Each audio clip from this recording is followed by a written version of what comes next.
Cheering at pro wrestling shows in Japan is back, and 2023 is already shaping up to be a big year in the history of pro res.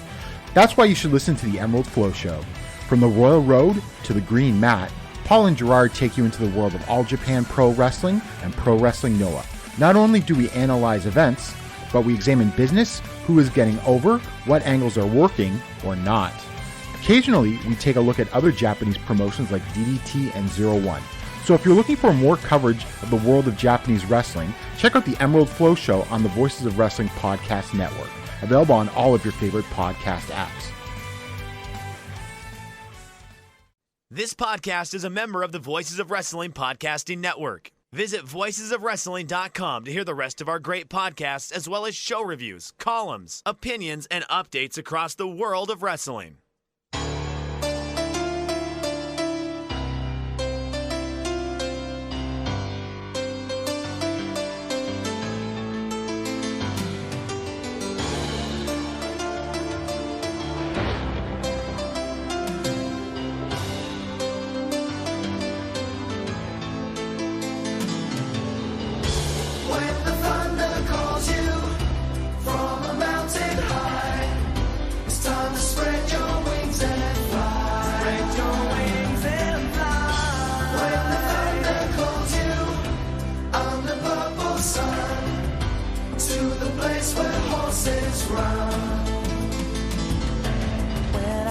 Hey there, Thunder Buddies and Travelers down Thunder Road. It's us, Days of Thunder, the WCW Thunder rewatch podcast that you didn't ask for, but we did anyway. Coming to you as part of the Voices of Wrestling Podcast Network and powered by largemanappears.com. It's me, your host, your cold head on Thunder Road, Dave Ryan, and I'm joined, as I am every week, by my faithful co-host, Staggerly Malone. Lee, how are you? I'm not coming out and say it, Dave. Is the head getting cold now that there's no hair there? Conservatively, 40 people asked me that within a couple of hours. I was going to say within 24 hours, you were sick of it already. Very much so. And like I was already a man known to have a collection of hats from like when my vast collection of hats. I'd accumulated them when my hair started getting long as a means of not having to tie it up, but keeping it out of my face. And also in that kind of in-betweeny where it's not long, not short, and about half the time it looks completely shit period of growing your hair as well. So I do expect a bunch of gag presents at Christmas of hats. I've already got one. But it was actually the one was a good quality hat, so I will allow one. But for those of you who aren't in the know, if you've missed like a couple of episodes of the show and you're like, what the fuck are they talking about? Yeah, I got my hair cut off less than a week ago as we're recording this, like maybe 4 or 5 days ago. It's like we're recording. Yeah, it's less than a week anyway. We're recording on the Tuesday. It was on the Friday that I got it done. I wasn't expecting the level of buyer's remorse when it came time to when I knew it was my partner's cousin that did it, and when I knew she was on the way, there was like a nervousness, and it's not like I was doing it in front of my entire organization I work for at the Christmas party. That doesn't bother me. Like I can do the used car crowds, salesman. yeah. I gotta do crowd work, baby. You can sell it. Yeah, I can sell it. I should have bladed during the haircut. That was the problem. Well, you can just be blessed that Shane Douglas wasn't doing it. If you remember the hatchet job he did to Raven and TNA. Yeah, should have done the old poke and twist just for to pop a buy rate at the head shave. But yeah, no, I was getting the thing where like, even though I think the last couple, maybe most of this year, I've kind of been like, just get this fucking hair off my head. Like I'm just done with it. But I needed to grow to the length where I can donate it. And yeah, lo and behold, in spite of that, I was starting to get I kind of like it. But yeah, now I don't know what to do, Lee, because much as I was kind of, when I was growing it out, when I was about halfway there, I was getting compliments about how much better I look with long hair. And now I'm getting the compliments about how much better I look with short hair. So you just can't fucking please everyone. There's a lesson in that, isn't there? Well, since you brought it up, I will say my wife said you look better with short hair. So take that for what it's worth. Ah, thanks very much, Jen. The wife of Thunder. I got absolutely insulted the other day while bringing Connor for a haircut. Yeah. The barber turns to me and goes, "Oh, have you ever grown the beard out?" I was like, "Nah, not particularly." I said, "I keep it fairly tight." She's like, All right, okay. Just most men do if they don't have the capability to grow hair, they'll grow the beard. I was like, excuse me. Excuse yourself. Was she implying that you were going to like do a comb up on it if you grew it? I think it was just a case of so you don't want to grow any hair, like in spite of you being a bald fuck. I don't want you just to grow any beard though, Lee. Like I very specifically want you to grow like a Pai Mei from Kill Bill beard. Okay. I want you to be able to do the like run your fingers through the beard at chest height kind of beard, like where it's like pillowy soft texture. That's what I want from you. I will say when it gets to any point in length, I will just kind of randomly just start stroking the beard, and it's kind of something that has to be done. Yeah. I've been doing the rubbing the back of my head a lot now that there's not much there. I feel like Shane in The Walking Dead, who was like doing that every fucking 5 minutes in the show. It is kind of weird. Like I'm just looking at the like basically looking at the screen of myself on the call as we're talking. I'm just like, yeah, fuck, it actually happened. The real thing I was relieved about and got no shortage of insults from a couple of people over was the fact that my hairline was actually intact when I got rid of it. Yeah, actually, now looking at it, yeah. This genuinely annoyed a couple of people because I kind of like because I hadn't like seen my hairline properly in nearly 3 years.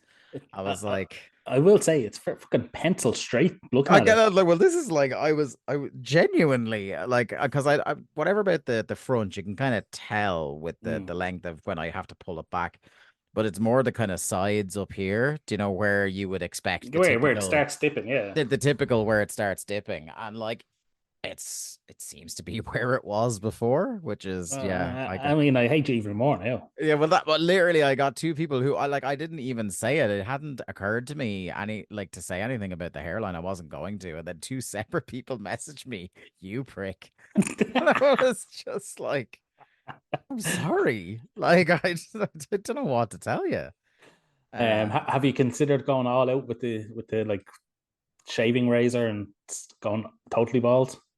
I don't know because I kind of like this is the kind of like the what are we like at the 2013 punk shave level. So it's I'm happy with where it is now. It's like a 2 all over. I'm torn whether I'm going to keep it this long for a while or I'm going to grow it straight back. Like I do want to grow it back to some level before I get married, but I've still got a year and a half for that. So I think you look kind of like a mid 2000s Serie A midfielder with that haircut. There's that. I got a touch of the Anthony Fantanos from YouTube. I've got a few comparisons. The one universal thing people seem to say is that I look younger. You do. It's like I think it's like the hair just made me look fucking haggard because there was so much of it. And was I fuck putting like product in it or anything? So what you're saying is you're the CM Punk of podcasting in that once you get a clean shave and a haircut, you fucking look renewed. What I should have done is I should have changed the hair when we jumped to VOW at first, so that like you come into the new promotion with a new haircut looking fresh, and then grow it out then and get increasingly haggard. But look, you know, would you two have your merchandise T-shirts that says you're not happy to be back? Yeah, 100%. Yeah. I'd be milking it. But in the final, I guess, fundraising update, because I had been keeping people track of that. Laughably, I had set the goal at €250 originally when I started, and we are currently, as of recording, sitting at 2,670. Unbelievable. Yeah. So there are like no small amount of listeners who have donated. I saw every one of them, and I'm sure a couple of them are among the anonymous donors as well. 82 different people, between friends, family, well-wishers, and listeners had donated. So I appreciate the hell out of each and every one of you. Absolutely massive. Hopefully some haters donated as well. Oh, look, I'll take money from the haters. You know what I mean? Like, and if you want to go to alargemanappears.com and pay €5 a month to hate us twice as often, you fucking do you, son. You do you. And speaking of haters, I hate to go straight from your incredible charity work to our roaring success. Yes, I'm going to put ourselves over here because it's a momentous day. Yeah. For us. I like to say we're an award-winning podcast and have been since we began. Yes. But now we are actually up for an award. Yeah. So we'll. Oh, I might put the link in the show notes if I remember, but you can check it out on our Twitter at WCW Thunderpod, and we've put it in the Days of Thunder channel on the Voices of Wrestling Discord. Which, by the way, the Days of Thunder channel, the Voices of Wrestling Discord, is class. Great crack. Yeah, it's really class. I really love it. It's one of the few channels on any Discord I'm in that isn't absolutely fucking awful. I will say to our buddies over, you got to be kidding me. Their channel's pretty good as well. At least but are they up for an award? He's nominated for something, so he's just gonna start random beefs with friends of ours now. I mean, look, I told you what our tagline is going to be. If you've ever had to watch a bad Brian Myers match, or you two hate Disco Inferno, well, then you got to vote for us. Yes. So we are nominated in the Sports Podcast Awards for Best Wrestling Podcast. And it's funny because there's I think there's 3 podcasts in there that I know about, and 2 of them it's very funny we're competing against. So we're competing against Eastern Lariat, who I know about. That's Striga and Dylan Fox, I think, as well. Yes. Yeah. Striga, who we've gone to many a wrestling show with, both here and in Germany. And then, incredibly, we were competing against Kurt Angle. I'll be honest, I did not know Kurt Angle had a podcast. I did know that, but I think it's a relatively recent one. And we're also competing against, and this is just perfect. This is the perfect payoff to several bits that have been running since the start of this show, as if we'd planned it. We're competing against Conan and Disco. Unreal. So it's us against the filthy animals. Yes. A tag team match that I think we all knew was coming from the day we started this show. Well, I mean, look, I've always been insulted that Conan has never DM'd the account saying, "Have you listened to my podcast?" He's DM'd me, but I think that was prior to this podcast. It's not our podcast account. Yeah. To the point that I may DM him off our account. I wouldn't be surprised if it's because you have him blocked. I don't have. Oh, maybe I do actually. Yeah. You're very quick with the block button, I have to say. I'm a muter. I mute a lot of things as well. But... God, with the amount of people you block, I can't imagine how long the mute list is. You don't want to know. Well, I do know, because when I log into my timeline on my account, I'm seeing tweets from the last few minutes and stuff like that. When I log into the Thunder account, the most recent tweets I'm seeing are from 3 days ago. Man, try 3 days. What the fuck does he be doing on here? But yeah, look, for us, even getting up for nomination is a victory in of itself. Yeah. But ultimately, I'd just love if we got anywhere close to beating Disco and Conan. Yeah, look, we're under no illusions. We're under no illusions about this is a fan voted award, and the scale of audience is, I'm sure, shocking and not in our favor.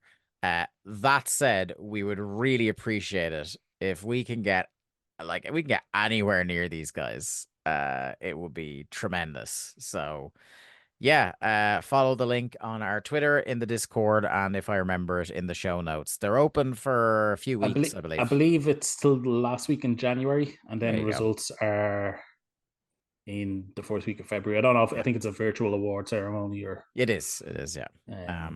So check it out. I've checked in different categories, and some podcasts I really have won in it. The Athletic has won some stuff. I remember hearing about the awards through the Totally Football Show. Yeah, I believe Around the NFL has won in the American football category, which I love. Shout out to Dan Hansis, who definitely doesn't listen to this show, but I like him nonetheless. Actually, you're a big Chargers fan, aren't you? Yeah. I believe. You've dropped that sans context there.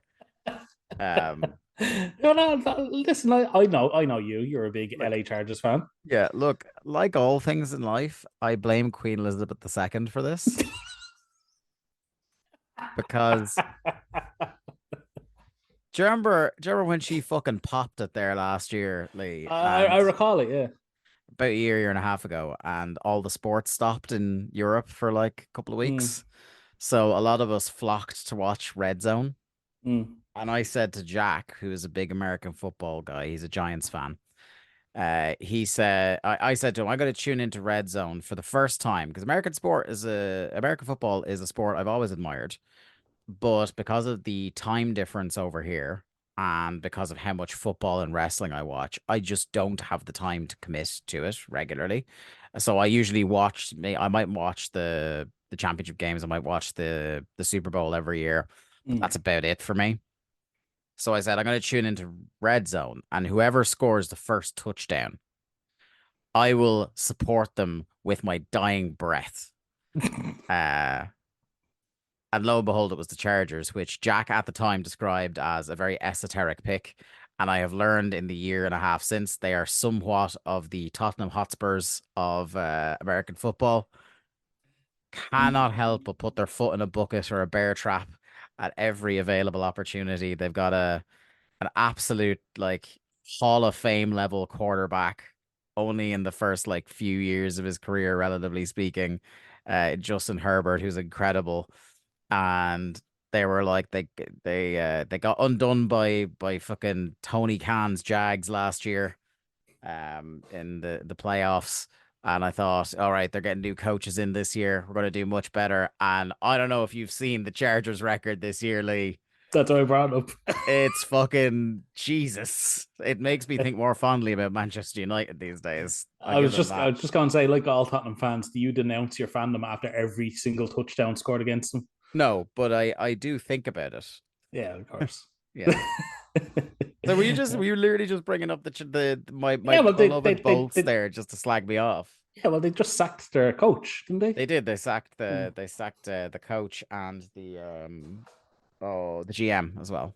So it's a full clear out. It's a full clear out, and yeah, it's deserved, to be fair.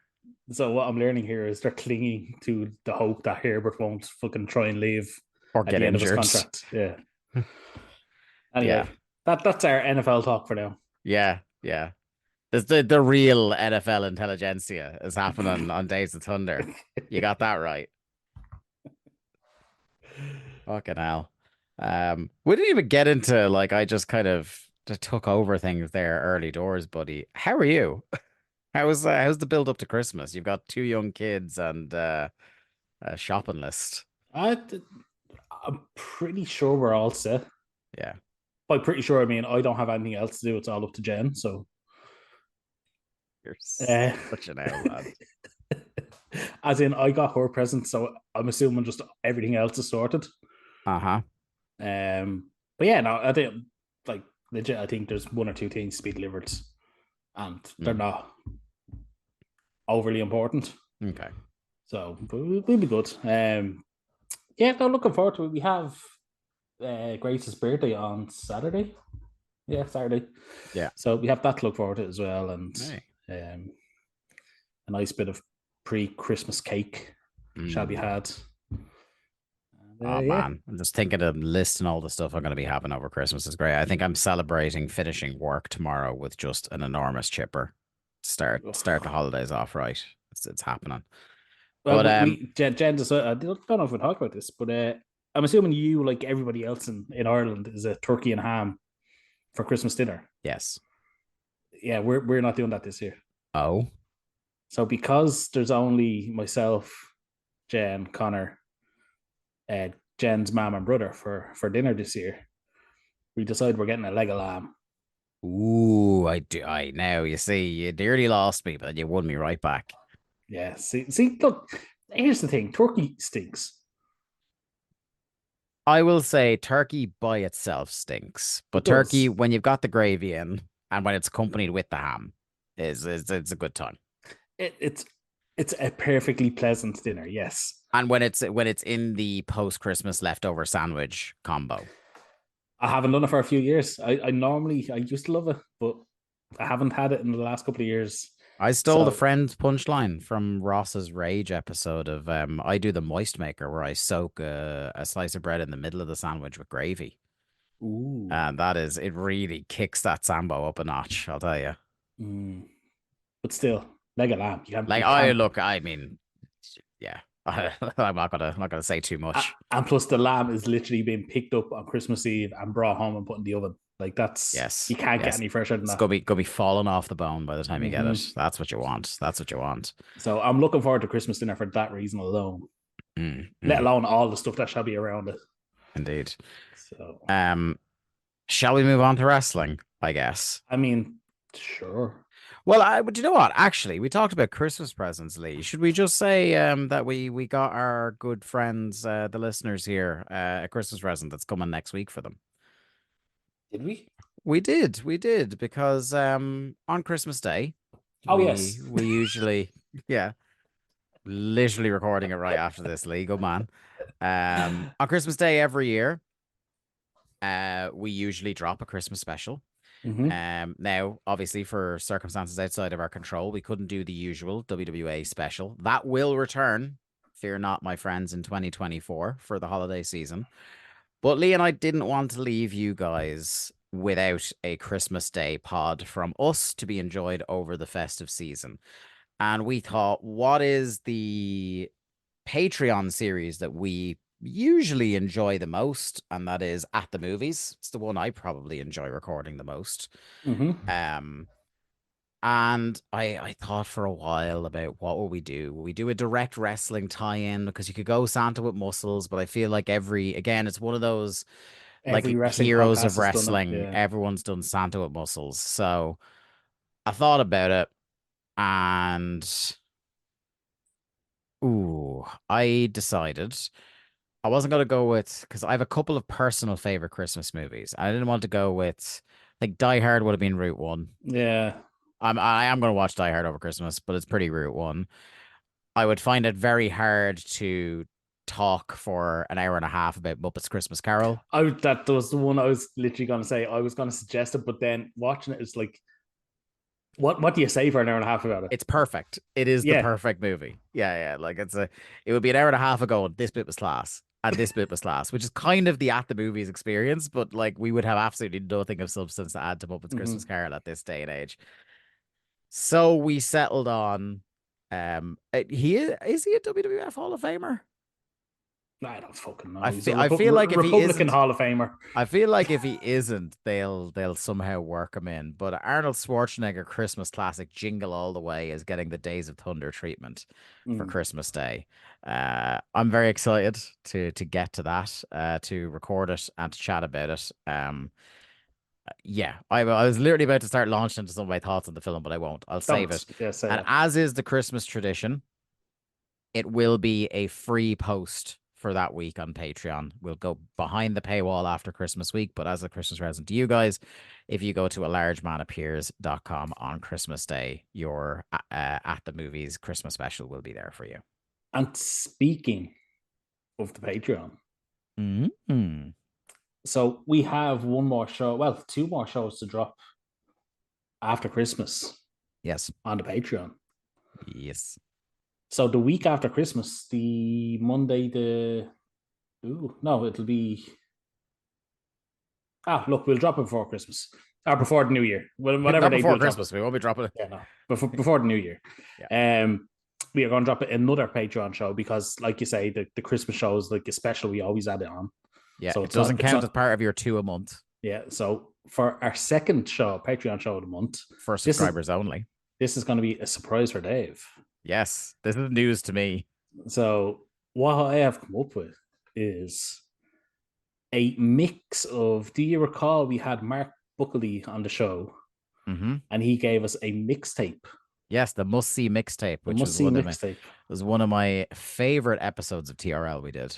So I have come up with something similar, and I have made a YouTube playlist of 5 matches for us both to watch and review. Excellent. There's no overarching link to between all these matches. It's just 5 matches available on YouTube that I found that I said, oh, this looks good. Let's watch this one. Yeah. Some you may have seen, some you may not have seen. Can we call it Lee Malone's Mixed Grill? You can call it whatever you like. That's what I want to call it. That's what we'll go with. Speaking of lamb and turkey and ham and stuff like that, it's the Mixed Grill. So we're going with the Mixed Grill. You can have a choice, right? We'll either call it the Mixed Grill or the Skip Scramble. Go with whatever your heart pleases. Okay. Well, I guess you're all going to find out next week when I post what I've called it. So not only will we have that show dropping after Christmas, we will also then have a live pre-show on December the 30th for AEW World's End. Yes, which will also serve as our Christmas Hangout live stream, where we'll do live Q&As, chat with people in the comments, have our Christmas snacks, maybe talk about some of our best of the years. Yeah. So normally we do about 60 minutes before pay-per-view. We might try and do about 90 minutes. Yeah. Sleeping children dependent. Yes. So, obviously. But so join us for that, or don't. We're going to do it anyway. Fuck this. See, there's the fucking ego now that he's been nominated. I don't need these people anymore. Remember when Owen Hart didn't win those slammies? Yeah. No matter what happens, I'm saying we won. Yeah. Right. Okay. Let's move to 1999. And I've had a scan through the Observer this week, Lee, and the WCW news. So you may know at the time, you may have known from the time that there was some sort of unpleasantness between Rick Steiner and Perry Saturn. So we are going to come to that. There's a little bit of light on that. I can't remember if we mentioned it on the show or it's just a thing we've talked about to each other before. But the first thing I want to say is several wrestlers were laid off in the past week from WCW. So there are some people we're going to be saying goodbye to on the show. Oh, okay. So fetch the hanky, Lee, because we are saying goodbye to Scott Putski. Oh, shame. 4x4. Swole. Oh. Chase Tatum. Damien. Hang on, which Damien? The actual Damien 666? Yeah. Oh, okay. Yeah. I thought you meant Jake Roberts' steak was still employed. yeah. Him and Lanny Poffo. Just hanging out in catering. Cyclope. Oh. The actual Cyclope, not Di Malenko Cyclope. I feel like now after that last one, that would have been a real twist, wouldn't it? Yeah. Mikey Whipwreck. Okay. And Super Callow. Bullshit. Yeah. So Dave says here, Callow can be really good, but he has been injured for a long time and nobody knows what he has left. There's some heat since Damien and Cyclope both hurt themselves doing that Junkyard Battle Royal and got canned. Whipwreck hurt himself in the same match. He debuted with a really hot match with Kidman, which we loved. Mm-hmm. And after that was never given a chance. 4x4 and Swole. Do you want to guess how much they were on contract-wise each? Probably like $175. $400,000 each. That's what it says here. $400,000 per year. Fuck. And Tatum were signed to contracts for far more than they were worth by current wrestling standards, and with the company having the possibility this year of breaking even or worse, budget cuts to keep the red ink are happening. Tatum also had a lot of heat for having that bodybuilder mentality, which may explain why a lot of people were amused when Steiner roughed him up in a Nitro match, which I think was one we reviewed. Speaking of Steiner, the deal with Saturn last week appears to have been Steiner, who had to sell for Saturn at the end of the angle, simply shocking him and pounding Saturn with punch after punch. Whether they were his hardest punches or just hard enough to freak Saturn out, only he knows. before selling the kick and getting out. Nobody is calling Saturn shooter since that incident. However, I don't care if it's Ken Shamrock out there. If you're in the working mode and some guy who is very tough like Steiner is and starts potatoing you rapid fire, you aren't going to recover immediately. Yeah, is that right? Like, I'm not like in a straight up fight. I'm taking Saturn. Yeah. Like, as we've talked about on the show, the Steiners are just arseholes. True. The buy rate for Road Wild with Hogan Nash retirement looks to be about a 0.55 or 200,000 buys, which is up from the previous two shows. Although this show had both Hogan and Goldberg, who weren't on the previous two shows that were doing in the 0.4 range. That ain't great. No. Jimmy Hart is now in charge of booking WCW Saturday Night. He wants to turn it into a Memphis-like show with the announcers at the building live rather than doing voiceover or tapes in the studio. Oh, the announcers are going to love that one. It's very difficult because they book angles, and with no long-term planning, things taped make no sense by the time they air because last-second title changes are thrown in on Mondays, and guys are trying to give TV time on Saturdays, get their souls taken from them in the last-minute angles on Mondays. At the weekend shows, the weekend house shows, the main events were all scheduled to be Sting versus Flair. Early in the week, Sting got himself off the shows because he was given extra dates to work a movie, which Dave believes is ready to rumble, and wanted these dates off. Hogan early in the week agreed to take his place since they've finally figured out, with business plummeting, about the mistakes they've been making. They were going to go with Hogan versus Steiner, with Flair making an appearance in Steiner's corner on 9-3 in Pensacola and 9-4 in Tallahassee, and Goldberg versus Steiner on 9-5 in Albany, Georgia. On 9-2, Bret Hart was called about replacing Steiner and doing the same gimmick they did in San Francisco and Los Angeles, and Hart agreed and worked the first of two nights, going to no contest when the underneath heels, Steiner, Page, and Bigelow, all interfered. Flair and Savage have agreed to work first day on sales. Nobody still has figured out exactly what or if Flair's future is with the company. Savage wasn't even at Nitro this week, nor is he booked for any house shows at the moment. What the fuck is going on? There's some talk of punishing Psychosis and Juventud Guerrero for working the 826 Tijuana show, since contractually they aren't supposed to be doing stuff like that, even though it gets regularly done, but usually the company doesn't find out. Somehow this got publicity. So far, nothing has come of it. Mysterio Jr. got poked in the eye accidentally backstage at Nitro. Not sure if that's why he didn't appear in the show or not. Mysterio isn't in the doghouse that Conan and Kidman are because he never specifically asked for his release like they did. He was going to leave if they left, but he never outright asked. So a bit of a good politician's move there from Ray Ray. Douglas is now claiming that he'll put up his entire annual salary as a bet if he and Flair both get interview time to build up that their match would be. He bets that their match would beat Raw in the quarter hours. For his sake, nobody better take him up on that bet. Oh my God. Okerlund's contract is up on 9/12.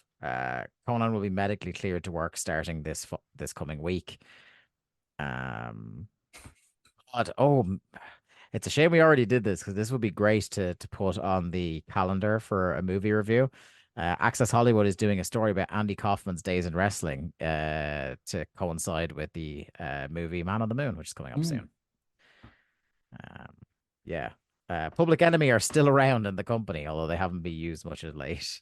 And then Violent J is no longer doing the moonsault after a request by Hugh Morris. It's great shit. Fucking pulling rank on Violent J, like. Yeah. Who has, I have no doubt, grossed more in merchandise in 1 year than Hugh Morris has in his entire career. Lifetime, yeah. Yeah. Fucking, Yeah. Oh, hold on. Just one little bit of the start of this is a chilling sentence enough by itself. I just saw in the WWF news. Vince Russo in the current Raw magazine gave the WWF side of Sable's allegations. There's a guy you want to let talk about that kind of stuff. He even said that a lawyer from Florida might come after him for it, since the sides agreed in a settlement that neither side could disparage the other.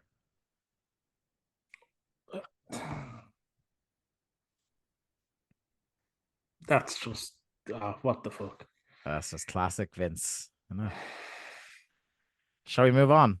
That's Okay. This is Thunder 79, the taped half of the double shot in Saginaw, Michigan, airing on the 9th of September 1999, a 2.1 rating, so up by 0.2 since last week.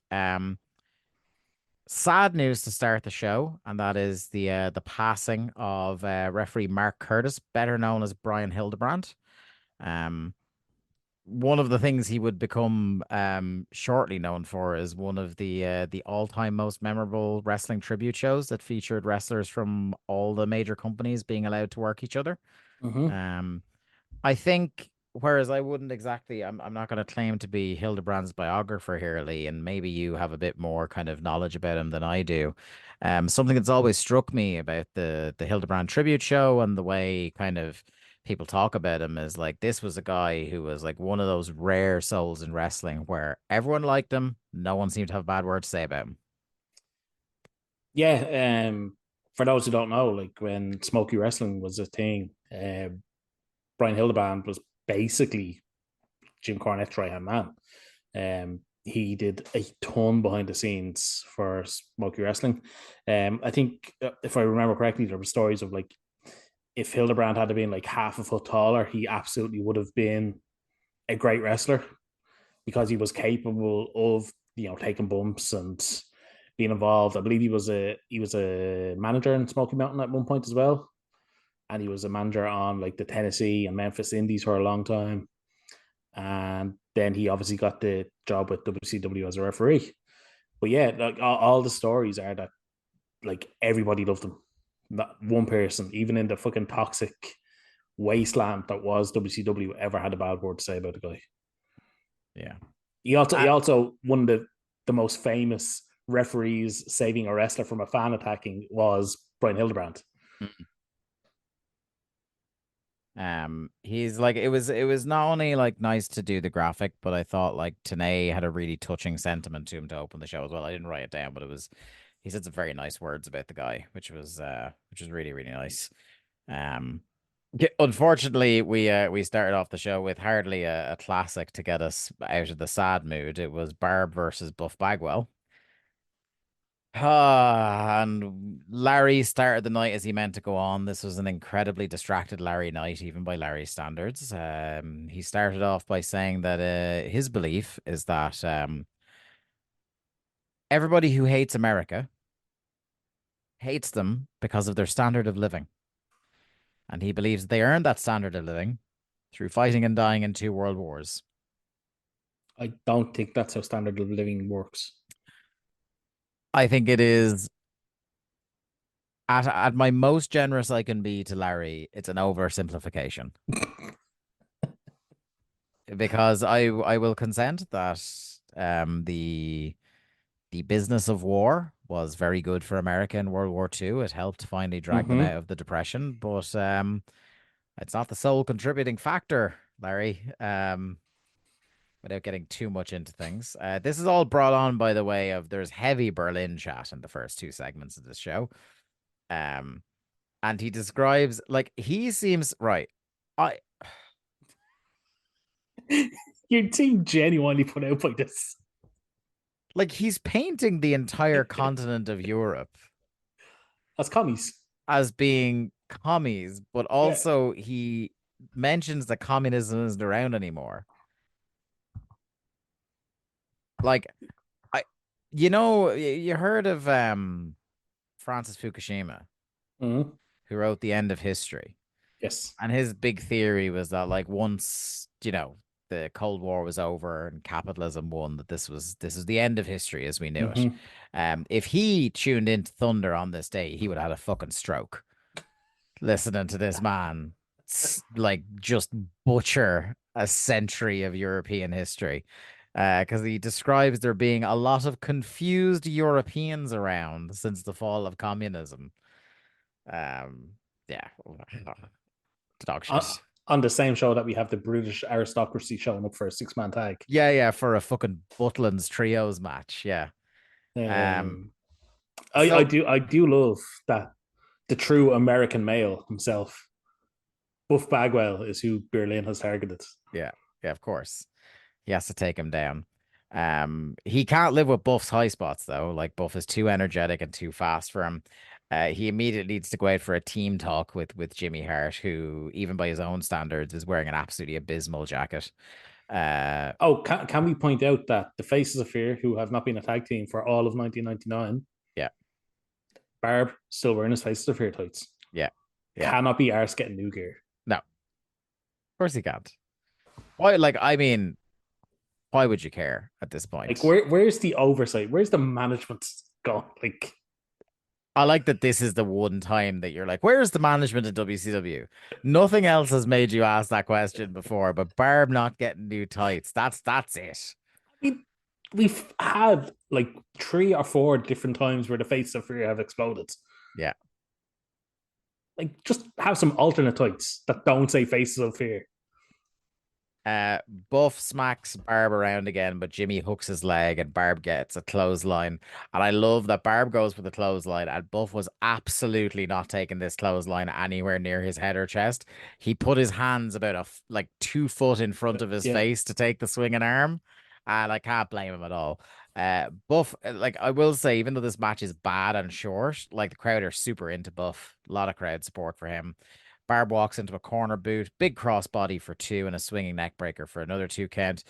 Jimmy gets up on the apron, throws a hairbrush very badly. They were supposed to do the bit where it misses Barb and Buff catches it, but it misses both of them by so much it nearly falls out the ring the other side. Buff has to stumble around looking like an idiot, grabs it, bonks Barb in the head, and wins. Yep. Shit. Yeah. Poor segment. Speaking of poor segments, we get a flashback to Nitro. It's our first actual sighting of Berlin. And speaking of first sightings, I knew you were going to say it. I do believe that was the wall, brother. I mean, I thought you were going to mention the translator. But also, they shot the wall in a way he's never looked shorter. Yeah, because he's so far away. Do we need to get the chart out there? Well, yeah, he's up on top of the hotel in Panama City. That's the... No, do we need to get the father Ted near? Yeah, that wall is small. That one's far away. Yeah.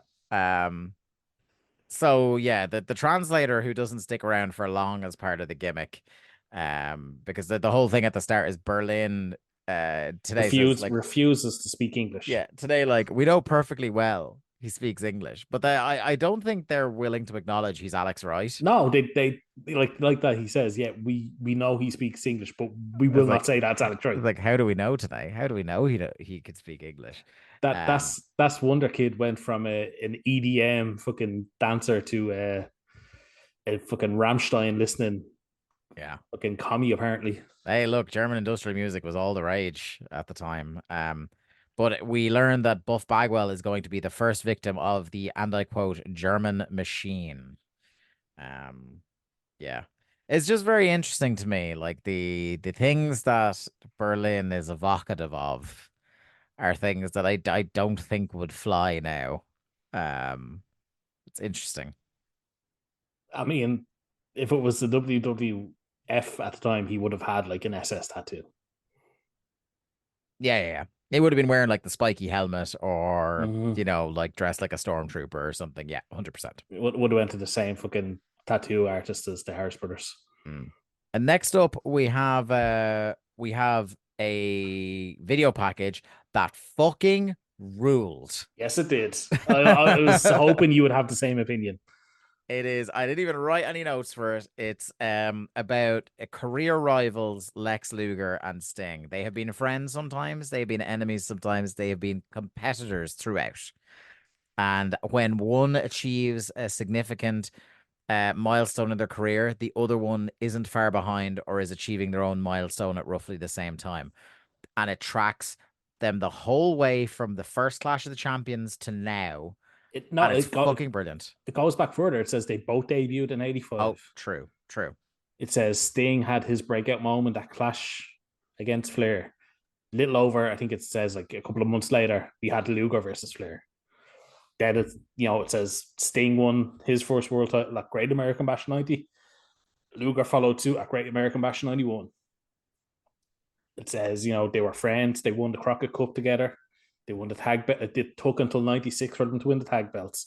They were competitors. They were friends. They were rivals. They were business partners outside the ring. It covers everything. It's fucking brilliant. Like, I feel like this has been a running theme with the video packages over the past, I'd say it's like a good 3 or 4 months now. Yeah. But they've had some really fucking good video packages. This is one of the very best. I scratch my head so hard as to how they can produce video packages like this, of this quality, on a random Thunder. And then other ones that will be for legitimate big pay-per-view matches are fucking awful. It makes no sense. Like, there's obviously people there in the background that know what they're doing. And yet it's the people running the company that seems to do the fucking most harm. Yeah. Tale as old as time for WCW. Next up, and it's been a while since I've been able to do this, it's Vans Hammer wrestling Lee Malone's baby boy. It's Blitzkrieg. He's back on the program, which means it's time to go to Blitzkrieg Corner, where Lee takes over for a Blitzkrieg match. I only have one proper note for this that has nothing to do with the match. I'm sad. You're sad? I'm sad. They brought back Blitzkrieg and it wasn't the same. No. It's the problem with Van Hammer. I mean, and not in a competitive match in any way. It's so sad. Like, they ruined my boy. Look how they massacred my boy. Like, Van Hammer. Yeah. Why are we still doing Van Hammer? We just got a wave of releases and Van Hammer not among them.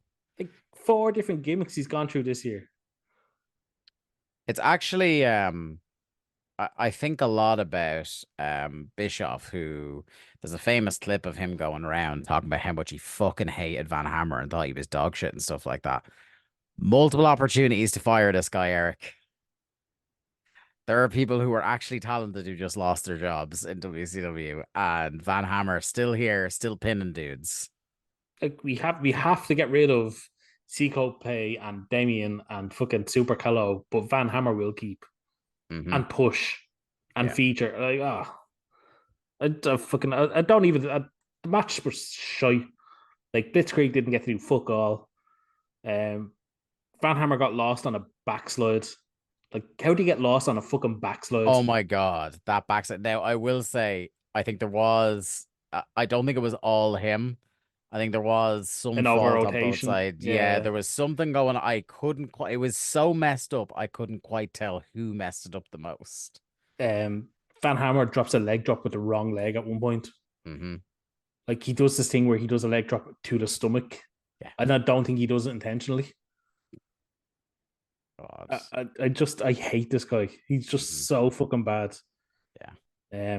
He wins with the Cobra Clutch Slam, which fine. Like, whatever. But like you bring back Blitzkrieg and this is what you give him. It's fucking bullshit. The one sole note I had about this was they interrupted the match to let us know what the exact countdown was to the release of WCW Mayhem. Great game. Yeah. Did you play that game? I played it a little bit. Like, I was an N64 kid, and I was more of a Revenge World Tour guy. But I've dabbled in Mayhem. We don't do video game episodes on this podcast, but yeah, I served my time with it. I think the first wrestling games that really grabbed me were all the Aki ones. So it doesn't have as fond a place in my heart as some other games do. But yeah, it'll do. It's definitely not as bad. Did you ever play any ECW games, Lee? Oh god, yeah. Oh boy. The first one was like just a straight Raw's War, wasn't it? Yeah. Or speaking of WCW games, Backstage Assault. I only rented that. I didn't own it. But you still paid too much. Listen, it was, I think it was like £3 for a weekend or something. But no, the first ECW game was just a straight rip off of whatever Warzone, I think it could have been actually. Warzone, yeah. Warzone. And then the second one was just worse. Mm-hmm. And then the company went bankrupt. Yeah. Anyway, we'll move on.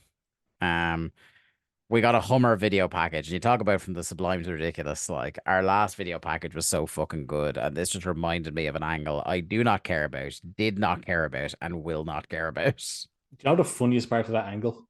None of it. Is when Randy Savage is running away from the limo. Yeah.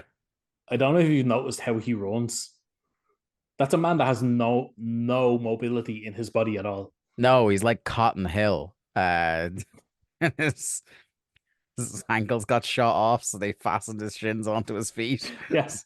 Just like... fucking wow, like watch it back. It's very fucking odd. Yeah. And speaking of odd, we have the Butland special up next. It's a 6-man tag match as the Brits, Chris Adams, Dave Taylor, and Steven Regal. That's what I have written down. That's the Brits. Essentially get fed to the Revolution. Now, I will say, we love the bearing of Darren from HR as much as anybody.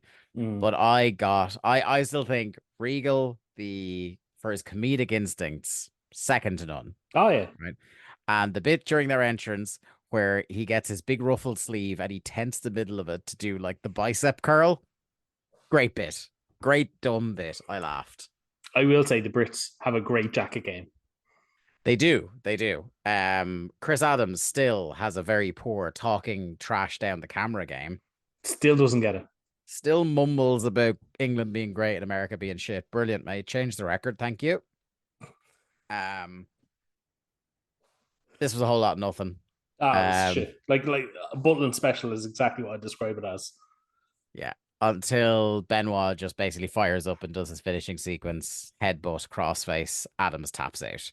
That is all Adams is there for. Even though all three of them are job guys, Adams is still the one that eats all the pins and taps out. Yeah, Benoit literally doesn't come into the match until he does like a snap suplex, the headbutt, and then he picks up Adams, grabs him in a front face lock, and he was already on the ground. Yeah, picks him up only to put him back down again, which is something that I think very much of Buddy Wayne whenever I see that. One of Buddy Wayne's pet hates, his two pet hates in wrestling were people doing hard tags to their partners.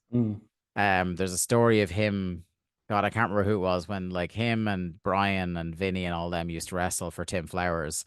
They tell the story about how like somebody tagged Buddy really hard and he just stared at his hand and didn't get into the ring. But the other oh fuck, pet hate. The other pet hate he had. I'm after losing it there. I'm after losing the thread. Is yes. Is yes. When you've put a guy down with a move, picking him back up to do another move. That was one of his pet hates because, like, in terms of the psychology of wrestling, it just completely breaks it. That's something you do in a pro wrestling video game. It's not something you would do if pro wrestling was actually real. You know, you might like take the mount and try and do some mat work, especially in this case. Like Benoit is a wrestler who should absolutely know better. Especially like there's got to be 100 different ways he can get into the crossface without getting the guy up off the mat. To me, it felt like him establishing that being in the front face lock was, you know, the beginning of the crossface, which was just totally unnecessary. Yeah. The next match is Lodi versus Kaz. And I feel like there was the germ of a good idea for a match in here. Because I like the idea that we're doing the thing where Lenny is the champion and they're trying to establish that Lenny is trying to take himself seriously, but he knows he's out of his depth. And I liked the idea that the story of this match was Lenny was watching his buddy not being able to hang with a cruiserweight, and it was rattling him to the extent where he had to keep interfering because it was genuinely, it was genuinely bothering him watching this. Unfortunately, because it's Lodi, it wasn't great. No, it wasn't good. And I do want to make note of Kaz nearly fucking killing himself about 20 seconds into this match by deciding to do a fucking handspring over the top rope to the outside. He's insane. I screamed. Before that, during the entrance, did you notice any of Lodi's signs? I usually write them down, but I took a rare week off. the two that I noticed, one, pretty funny, extremely censored signage. That's good. But the one he had coming out, are we ambiguous enough now? Okay, I like that. Good points for Lodi this week. Match wasn't good. No, who wasn't? I do like the idea of establishing that Kaz is, capable of beating people, especially considering he's getting a title shot, and this has just happened in the last 2 weeks. Yeah. But yeah, it's just kind of fairly basic. Here's the number one contender. Here he is beating the guy's partner. The moments in this match where Kaz was just doing his thing, good. But anytime Lodi had to do stuff, I get what they're doing is that, like, he's the number one contender. So the fact that, like, Lenny tried to screw the number one contender and that cost his best mate the match, that makes sense to me. But I also, because he's the number one contender, I'm just like, you need to be beating Lodi clean, mate. Like, you shouldn't need shenanigans to pin fucking Lodi. Anyway, we get a flashback to Hogan, where Hogan is promising on the red and yellow, he's promising on his son, and he's promising on Sting that Sting is his friend. He's not going to stab him in the back. And the thing about stabbing people in the back is that you always say very loudly how you're not going to stab someone in the back if that's your plan. Well, what I gathered from the video package was that Hogan had promised not to double cross his son. Yes, that's true. So maybe the son is working us all. I mean, listen, if I had him as a son, I'd fucking double cross him, this little prick, by all accounts. Yeah. Even if he was 10 years old or whatever. Still. Do you remember who famously played Nick Hogan in a skit on Raw? Was it Nick Hogan? No. There was a Hogan Knows Best parody skit on Raw years ago. I can't remember. Was it the Hogan? I think it was during the Hogan-Michaels feud.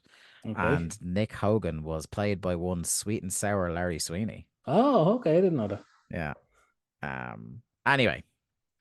We get a 2-on-1 handicap match next. And I feel like this is one where, much like Blitzkrieg, this is absolutely in your wheelhouse. As somebody who this week took grave offense to the concept that you were a Sid fan past tense, do you want to talk us through Sid Vicious versus the wonderful jobbers, Adrian Byrd and Bobby Blaze, who we're seeing for the second time of late? I always enjoy when we see Adrian Byrd and Bobby Blaze. That's a jobber combo.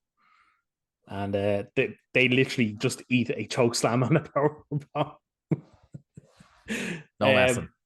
Sid just comes out, choke slam, power bomb. That's it. Pins both of them. I mean, it's great. What more do you want? I did notice that you didn't bring up that I also suggested a way to save Wardlow this week. Yeah, go for it. In the Discord, I came up with the idea that we just give him China White by the Scorpions Essential Music. Mm-hmm. Get him to dye his hair blonde. Yeah. Put him in black trunks, knee pads, and boots. Job's done. Yeah. I don't think he's as good a promo as Sid, though. He's not as Memphis a promo as Sid. Certainly not. Also, Sid cutting a promo on a mic that's obviously not turned on. Great stuff. Oh, God, this was so funny. Yeah, he's like, cut my music, and starts talking to the mic, and they just didn't cut his music. No, they didn't turn the mic on just the wasn't on. No, it was great. But Sid ignored that and just kept going anyway. Charles, we should say, was also there with his sign. Yeah. So that's still a thing. The Charles thing, which has not at any stage been explained so far on Thunder. Again, no, other than Sid said, I have Charles with me now. Yeah. Which we could blatantly see. Thanks very much, Sid. But yeah, whatever, I guess. That's just what we're doing now. Right, next up we have Revolution promo. So Dean Malenko has stolen Rick Steiner's TV title. Real babyface shit. I'm so fucking sick because we've had a couple of them this year in AEW and the like the stolen belt angle. It's just stupid, especially in this case where it's a babyface stealing it from a heel. It's like, it makes no fucking sense. Like, it makes very little sense when it's a heel stealing it from a babyface, but it makes even less sense this way around. So go on, yeah. I was just going to say, like, the whole premise of this promo is the Revolution want all the gold. Yes, there have to be easier ways to get to that promo. Also, Shane Douglas is fucking coked out of his brain during this. I get the impression, Dave. He goes, "We're addicted to gold." I'm like, "I'm the fucking rest, mate. I'm the fucking rest." He's wrestled his 2 matches. He's done for the night, Dave. He has. I get I'm just saying he's wrestled 2 matches, but those weren't the last bumps he took that night. I get the impression that a couple of weeks into Endless Revolution promos that you're starting to reach your limit with them. With them, like, because this is the thing, I do think, because I have not necessarily fond memories, but like when Douglas is away from them, like he's an all right promo, but it's the stuff that's being written to try and get these revolution slogans over that's killing me, man. Evolution. Revolution. They aren't going to stop. This is literally a line of dialogue. They aren't going to stop until the evolution of this business realizes what the revolution is all about. What the fuck does that mean? What the fuck does that mean? It doesn't have to mean anything. Did Sid write this promo? I hope so. Imagine if, like, we did some, like, gumshoe journalism and it turned out Sid was booking this promotion. It would make so much more sense in hindsight, wouldn't it? Do you know that, like, fucking, like, no, it's not. It makes way more sense than, like, Bischoff lost his fastball and got demoted. It's like, no, just, for the laugh, they let Sid write the show for the last 3 years. You need to go back and check your Sean Ross Sapp notes and see who was producing the segment. Yeah. Honestly, they might have an idea of who wrote the verbiage. Yeah, there was an interesting point that was brought up. That the Voices of Wrestling contributors, we were all talking about AEW and WCW came up in the conversation, and somebody was saying that, like, if nowadays, I actually think it was Garrett that said it. If nowadays you had AEW ended with an end credit sequence like WCW used to in the early 90s, it would sure put paid to a lot of the scuttlebutt and gossiping and bitching that goes along about whose fault was this? Who's producing the Brochatro segments? Yeah. Look, it was a very good point made by Garrett. Yes. I'll give him that. I'll give him credit sometimes. Will you? Yeah. Well, we're not going to give many more. We're not going to give many more fucking kudos to WCW on this show, so we might as well give kudos to other people. Yeah, listen, Garrett's got 2 mentions on the show. I think that's more than enough. Yeah. By the way, can I say something Tanay said? God bless Tanay. But, like, this is the clear sign. Like, this is him trying to indicate to us that this Sid streak thing is bollocks. Like, he goes, the streak is clearly at, and then slight pause, at least 79-0 or whatever he wants it to be. I mean, I feel like they've been stuck in the 70s for at least 4 weeks now. They have. I think they were at 79-0 last week, and he's pinned at least 2 people here. It makes no sense. Yeah. At least if they were going to inflate it, they should have just inflated it. Next up, we've got Booker T versus Barry Windham. Oh boy.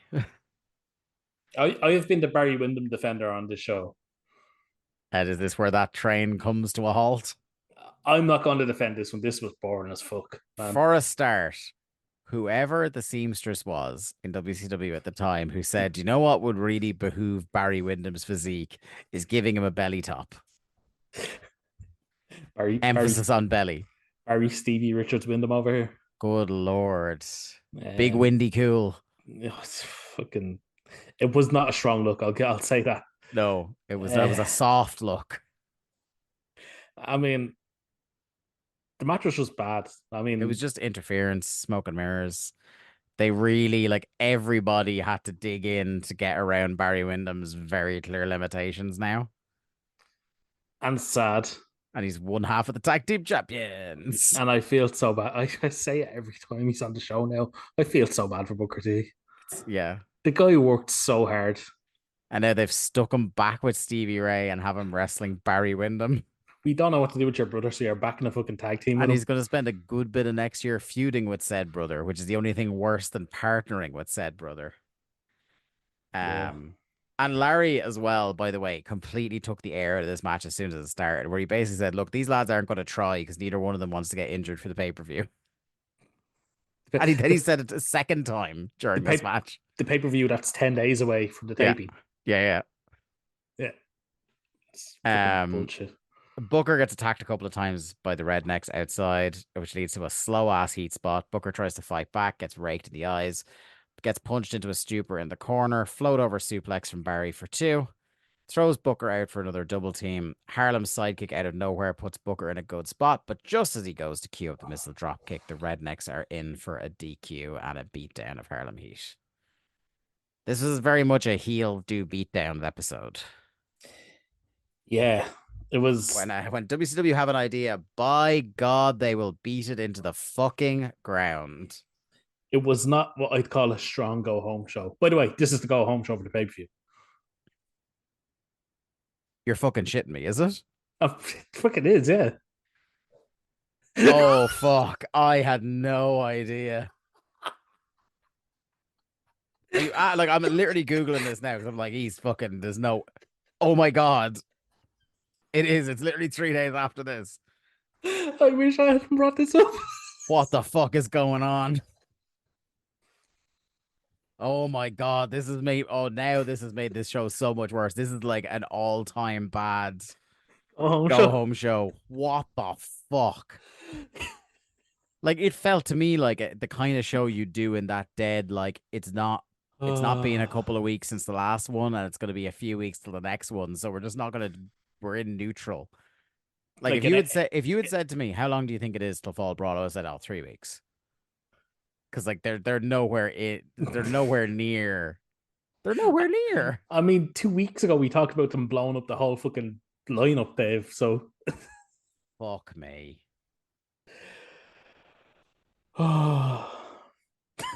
Well, I guess we know how we're finishing this show then. You were about to get away with it. As you scramble for the lineup for the pay-per-view. What the fuck? Oh man, I'm so mad now at this show. Fuck. That makes all right. So then the go home angle for the what's going on with Sting is even worse now. They show it next from Nitro, which is like all the lads are just in the locker room. So they're all in the locker. They're all in Hogan's locker room. It's Brett, Lex, Sting, and Hogan. Hang on, Brett, who we should say is just back. Yes, he was just back. They're all in Hogan's dressing room for what seems to us as Thunder viewers, no reason, except we know that Sting is there because he wants to confront Hogan. Don't know why the other cunts are there. And then the lights go out. Now, I would assume in a locked room with 4 men, it's probably the guy standing beside the light switch. Like, that would probably take all the mystery out of it. But what's really funny is there's like some weird noises that don't quite sound like a really bad beatdown. And then the lights come back on and Sting is just under a couch. He's sad and he's got a couch on him. Sting is like the victim of the most hilarious beatdowns in pro wrestling history. If he's not getting beaten up with his jacket on, he's getting trapped under a couch, or he's getting mauled by a dog with 2 foot of towel wrapped around his hands. Oh God, it's so bad. It's awful. And then they just blame each other as Bret Hart of all people plays fucking Peacemaker. Yeah, they all do like the Spider-Man pointing meme at each other. Like, what the fuck is going? Oh my God, it's awful. It's because it's the go. Like, here's the thing, right? Dave, you said it in the Observer. Savage wasn't at the taping, and the show literally ended last week with Savage in Hogan's locker room. Yeah, and they just don't talk about it. I'm so mad. I'm so mad at this fucking stupid company. Also, you know, I'm like thinking, I've been projecting like how far forward, like, you know, how long we've got left in this show. This company is so dumb, and I'm going to waste my entire 30s talking about this show. I'll just let you up. You know, Sting, it won't. The ultimate good guy. Yeah. He's about to turn heel. Oh, I know. Yeah, I know. Oh, Lee, I've been here again. This is we're in the territory now where I'm starting to remember things I watched at the time. I know what's coming. World Television title match. Rick Steiner versus Dean Malenko. Fuck's sake. Another match where... I wish they'd stop giving fucking Rick Steiner a microphone. But also another match where people look fucking stupid, right? We had a whole promo. Oh, yeah. Where Dean Malenko's whole point was the Revolution are coming out with me to make sure Sid doesn't interfere. He comes out for the match, no Revolution, and Sid immediately interferes. And it's not like the lads run out as soon as Sid shows up. No. So Sid is able to bonk into Dean Malenko, grab him, get over the ropes, choke slam the fucker, and then only Shane Douglas comes out. The lads come out one by one. Yeah. They look like the biggest fucking idiots, right? Topped only by the fact after Sid easily beats down the whole Revolution, he goes to powerbomb Saturn, who comes out, by the way, actually potentially a very strong Perry Saturn look. If he'd just come out in yellow fight shorts, yeah, that's a good look for Shooter Saturn that he's apparently not being called anymore. But Saturn hits one back body drop on Sid, and that's enough to send Sid and Rick running scared up the ramp. Mm-hmm. Everybody looks like fucking idiots in this segment. That was horrible. Yeah. It was a horrible segment. So shit. Like, literally just fucking...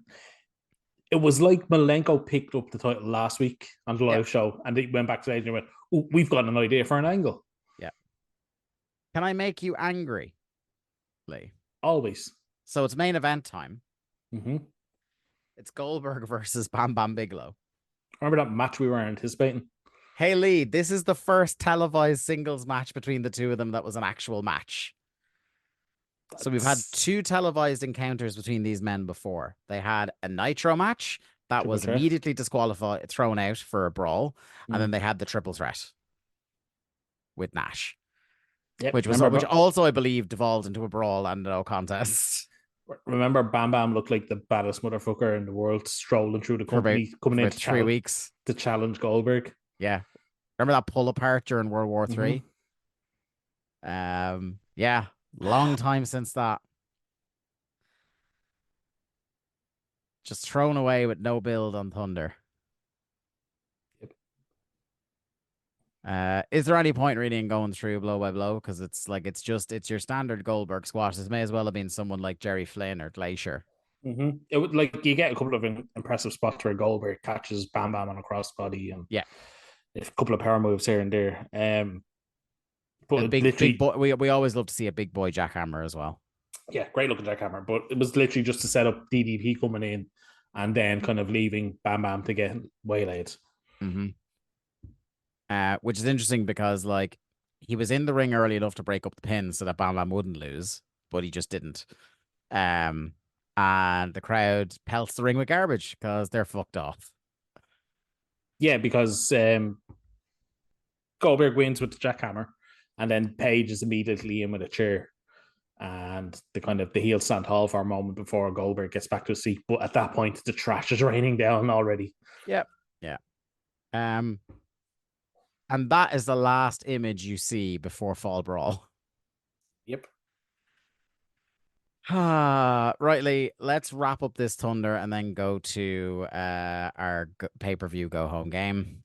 Firstly, your overall thoughts on the show, winners and losers. I thought the show was fucking shite. Like, it was a real bad show.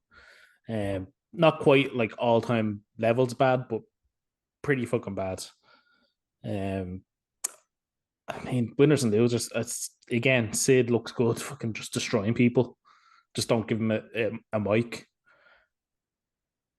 Other than that, there was nothing I'd fucking hang my hat on for the rest of the show. It was like your typical bad taped half of a taping.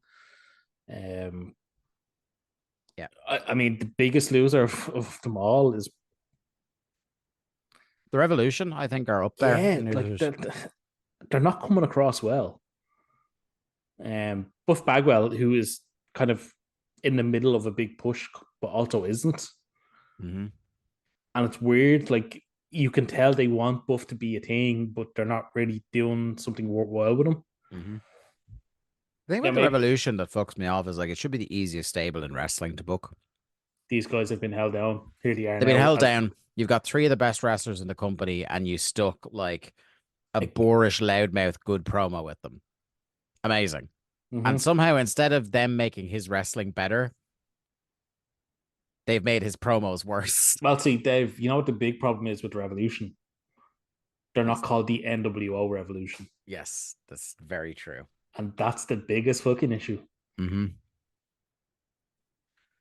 Right. Well, the finish counter brought to you by Ludwig Borga has 8 matches, 5 clean finishes, astonishingly. 1 DQ count out, 2 interference leading directly to a finish. Lee, it is the go-home show for the pay-per-view, as you reminded us a couple of segments ago.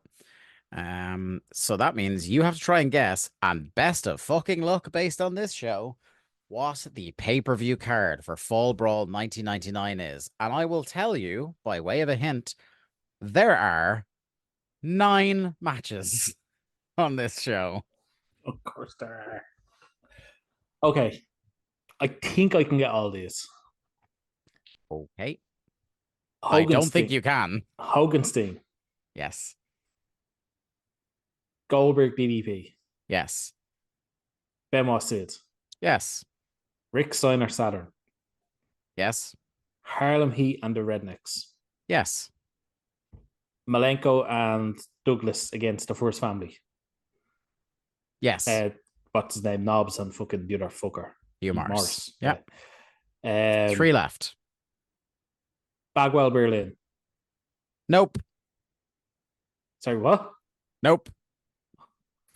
In spite of his promo on Buff Bagwell being the first person to be subjected to the German machine, that is not who Berlin wrestles on this pay-per-view.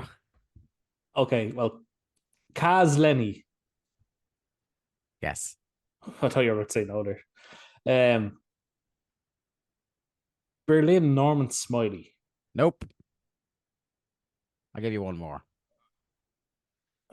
And you also have another match besides that. Is this person like actually on the TV every now and again?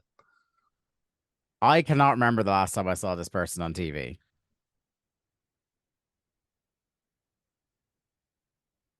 This match goes for 8 minutes, by the way. Oh my God. Is it a cruiserweight? Nope.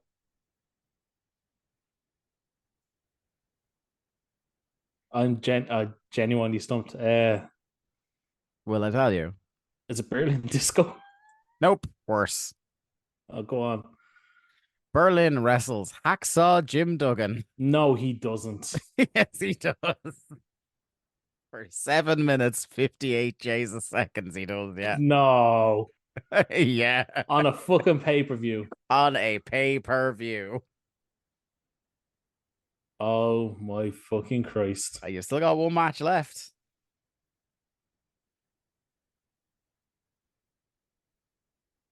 Will I tell you the stipulation for this match? Go for it. This is a 6-man tag match.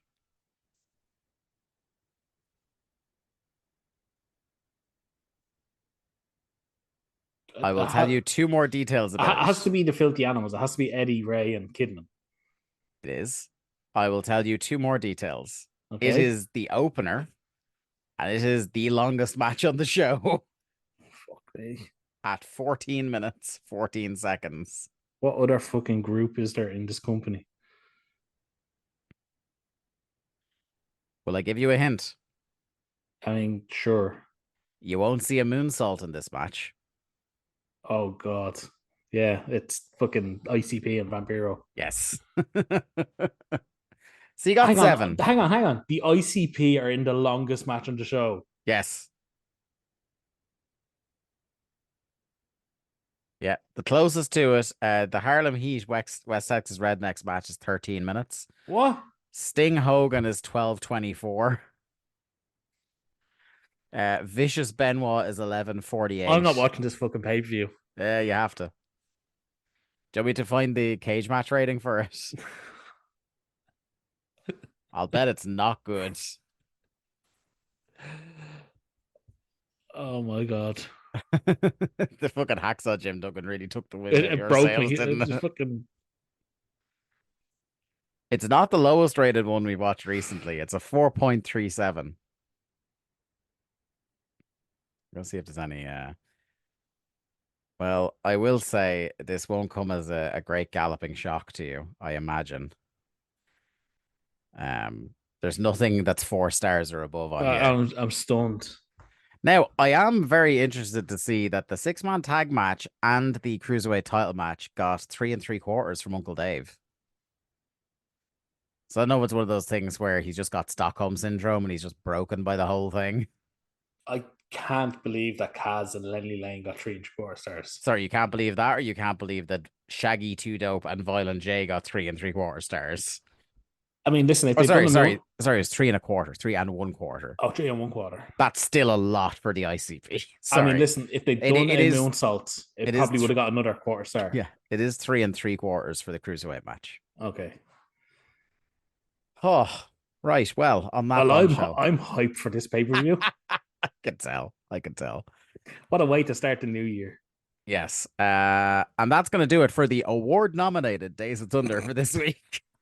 Thanks for tuning in, everybody. Imagine this tripe. Well, folks, from the regular 1999 timeline, we will be back with our Christmas special and all the other stuff we talked about earlier in the show before the new year. But in terms of the main timeline, this is adieu for 2023. And what a note to finish the year on. Thank you all for listening in across the year, whether you're a new listener or somebody who's been with us since day one. We appreciate every single click, every single listen, every single interaction we have. And we wish you all very best. Merry Christmas and a Happy New Year. And we'll see you back in 1999 next year. Thanks, everyone, for listening to another episode of Days of Thunder. Days of Thunder was produced by Lee Malone and edited by me, Dave Ryan. To keep up to date with the show and find all the ways to listen to us, you can follow us on Twitter at WCW Thunderpod or click the Linktree link in our Twitter bio or in the show notes. I am at The Day to Dave on Twitter and Lee is at Malone_713. Days of Thunder is a part of the Voices of Wrestling podcast network. Follow the VOW network anywhere good podcasts are sold for more fine podcasts than you can shake a stick at. Thanks.